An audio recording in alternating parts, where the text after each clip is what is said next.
When this video is released, the election will be 1 week away. And there's no doubt in my mind that this time next week, millions of Americans are going to be suffering through a national mental health crisis. Stress cortisol levels and blood pressures will be skyrocketing. There will be tears of sorrow and tears of joy. People will be screaming at their televisions in disbelief, and people breathing a sigh of relief. And that high anxiety experience is not going to go away by Wednesday morning. And I hate to break it to you, but that's when things will likely get worse.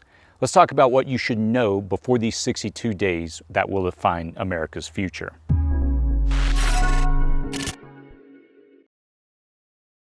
If you're new to this channel, my name is Chris, and on this channel we discuss emergency preparedness, aka prepping. One of the things I try to do on this channel is to keep you informed about potential disasters on the horizon and keep you really prepared for those events. And this upcoming election is one of those potential risks.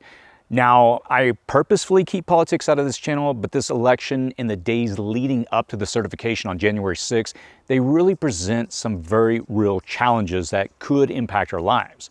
Now, on one side, I'm anxious for the election day to pass so we can move on beyond it and hopefully start bridging some of the divides that we face. But at the same time, I'm a pragmatist. I have serious concerns about what the election might bring. And if you're anything like me, those concerns are weighing on you as well as the day draws near. And there are a lot of potential flare-ups that we could see, and these could happen for 2 months after the election day. So don't breathe a sigh of relief just yet. Now, unlike the last election cycle, this cycle already has over 120 court cases that are currently being litigated, ranging from voter eligibility to mail-in ballots to signatures on ballots to the judicial right to overturn an elected official's certification of results. And any one of those challenges lays the groundwork for post-election day conflicts. Now, additionally, we can expect 3 to 4 times that many cases filed on election day in the rest of that week. And the foundation for questioning the validity of the election is being established now. The seeds of doubt in the fairness of the election are being planted now. And at least some of those seeds will sprout.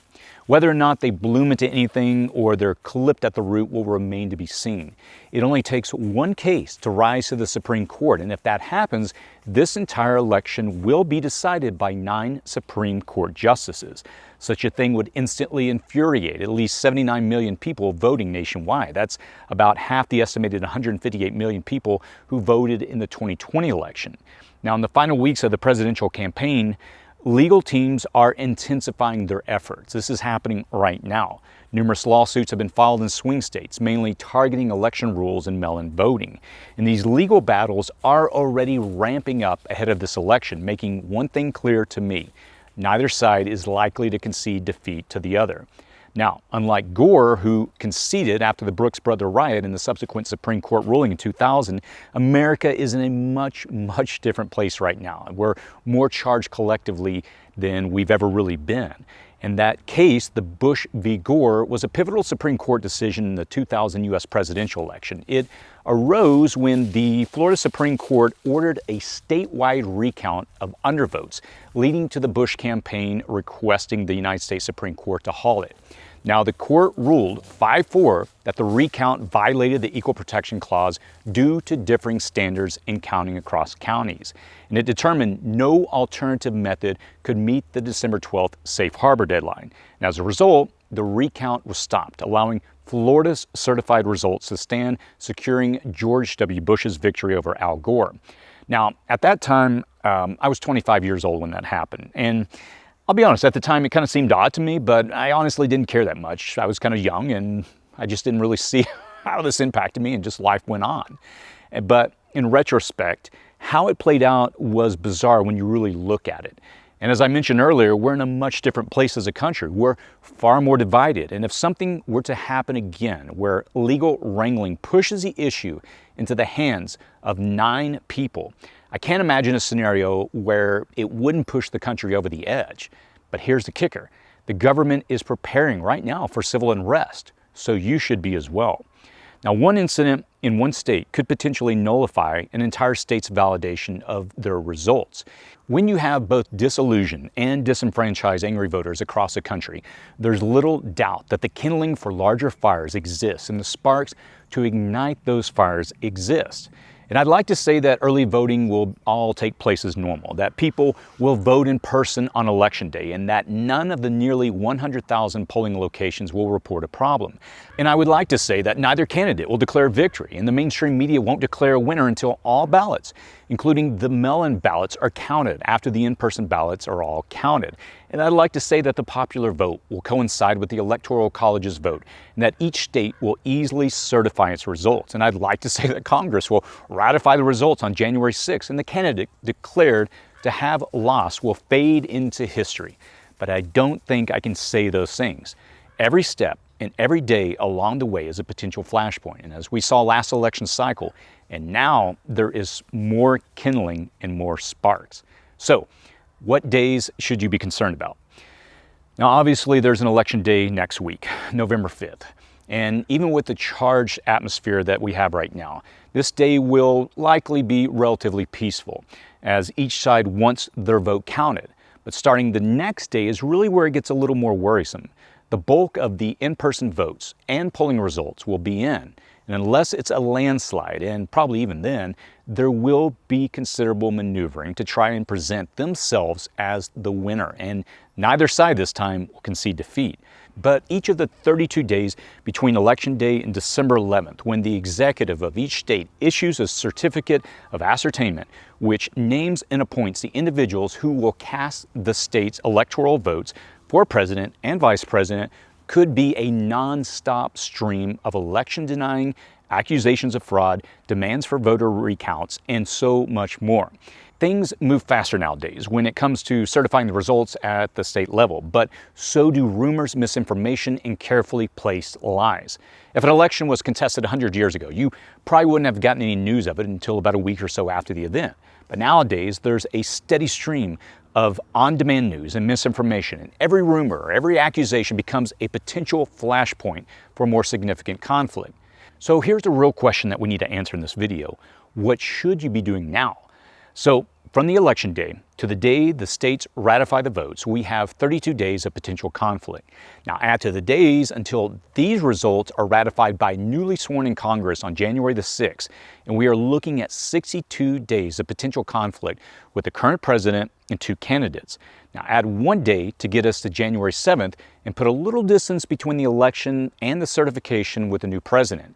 And at that point, we're still 13 days from the inauguration and the peaceful, hopefully, transfer of power. And that's a lot of time to be smoldering over potential powder kegs of disasters. My advice to you would be to prepare for at least some of the time as a time that you will want to stay indoors and intentionally bug in. And let me pause here for just a moment in this video. I want to make it very clear that I'm not saying that I think any specific conflict is on the horizon, nor will any conflict specifically reach you where you live. I'm not saying that. It's just an acknowledgement that we live in a highly interconnected world. Protesters on bridges or freeways could interrupt the flow of vital food and fuel resources to your area, as could a flare-up of any conflict. Foreign adversaries could seize upon this fragile time to attack us and blame the cyber attack or infrastructure attack on either or both of the extremes of either party. Our government is frantically hardening off systems from these attacks, so you should take note and assume the threat is very real. Now look, I don't want you to panic, and again, please don't walk away from this video with that sense that, this is something's going to happen, and I'm not here to stoke fear. There's a good chance that most of the country will experience nothing unusual. Most of the country will be fine, maybe argue a little bit back and forth, shake their heads or their fingers at each other or other states, but not much else will really happen. And I think that will be more true than not. And I don't think we're barreling towards some unstoppable war that's going to tear us at the seams, as I've heard it said elsewhere. And I don't think that there's a need to panic. Again, let me just repeat that. I don't think you need to shutter yourselves in for 60 or more days straight. I'm not preparing for that, but I am taking steps to prepare if there are events, as I stated earlier, where maybe the infrastructure is compromised, maybe food is not flowing in as well. I just want to make sure that we can take care of ourselves for several weeks if it comes down to that. Now that being said, I would be remiss if I didn't tell you the same 21 days of food, water, energy, and medicines that we recommend for every disaster you might encounter still could come into play during these critical 62 days between November the 5th and January the 7th. Now, if vital supplies of food and fuel stop flowing to your area, if the power gets knocked offline, or the water supply is tampered with. If a cyber attack takes down critical systems, you'll minimally have what you need to make it through until things are restored somewhat. So ask yourself if you'd rather have an extra case of soup or ramen on hand, or argue at the store that won't take your debit card because the point of sale is offline. Would you rather be scrambling to find a flashlight and batteries at work, a radio to listen to the news, or a power source to charge your phone? Or would you rather have these things prepared for you in advance? Will you be shocked there's a boil order before drinking water on your water, or that the power is out indefinitely? Or will you have thoughtfully prepared for that possibility ahead of time? Look, I'll explain this as simply as I can. There are two types of disasters that can strike. There's the kind that will hit us, and there's nothing that we can do to stop it. Those are things like earthquakes, wildfires, tornadoes, hurricanes, and other massive catastrophes. And in these cases, our preps, they provide us some comfort in the ability to live through the aftermath and devastation and really move on to a recovery phase. And there are disasters like this potential man-made election conflict or the infrastructure failing for a week or more. And in these minor cases, our preps, even that 24-pack of ramen, the soup, or toilet paper, they really help us turn these incidents from life-altering disaster to life's challenges. And what you prepare now will really determine what the outcome is likely to be. Minimally, I would take a good look at your current preps. I would go ahead and buy that extra pack of soup, toilet paper, because we all know people are going to make a run on that for whatever reason, or whatever else you need. A bag of rice, powdered drinks, flour, or sugar.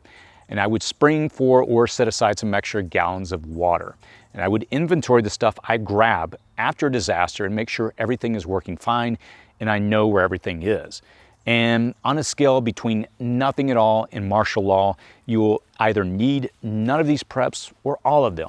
And if nothing happens in your neck of the woods, you'll be well prepared for whatever larger disaster or something like a job loss or a medical emergency that may come your way one day. You know, things can happen, and they do. But if anything does happen, you'll be ready to hunker down in the safety of your home. I'm going to link to two videos here on the side of the screen to help you on your preparing journey. One is building a 3-week food supply, and the other is about 5 ways to protect your home during chaos. If you have just 3 weeks of food and water and these layers of security on your home, you're going to make it through most disasters, whatever they are and whatever their causes, man-made or natural. I hope you realize this and that politics are always going to be charged and full of conflict, but the world contained between your 4 walls does not have to be. That's the place you should prepare for and fortify to survive until the chaos or storms outside have a chance to pass over you.